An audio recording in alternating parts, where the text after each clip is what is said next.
A recent study showed that women with young children don't sleep through the night. Researchers were at a loss to explain why. They could have asked me. Taxi! Instead of sleeping, I do the list. Number 1, take Emily to school. I am just so jealous you get to look nice all day. We just frump around at the park.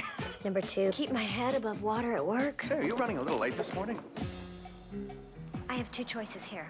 The man's excuse, bad traffic, down power lines, faulty carburetor, or mammogram.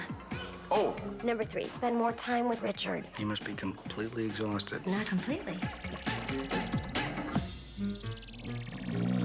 Number 4, the kids, kindergarten bake sale, Christmas lights, birthday party. I don't know how you do it. I don't know how you do it. I don't know how she does it. All those children. I have 2. So impressive. You have 4. Yeah, but 2 of mine are twins.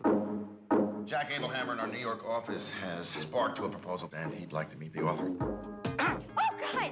Sorry. How long have you been there? Long enough, but go ahead. If there's anything else you need to adjust. This could be a big step up. Gives your kids a chance to spend all that extra quality time they've been hoping for.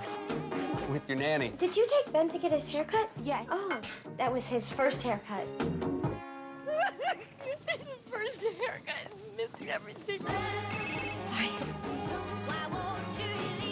Everything okay? Yep. I just kept picturing little tiny bugs propelling out of my hair into his inbox.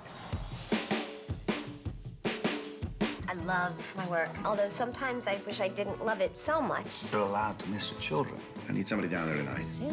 We can't go on like this. Yeah, quit, Kate. Don't you think about not having to worry about priorities all the time? Don't know what we're capable of.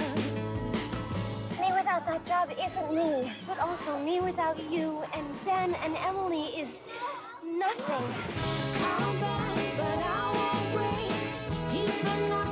We're just about to make the biggest mess out of our entire lives, and you're going to use sex to pretend everything's okay? Is that the plan? Yes. I like it. How bad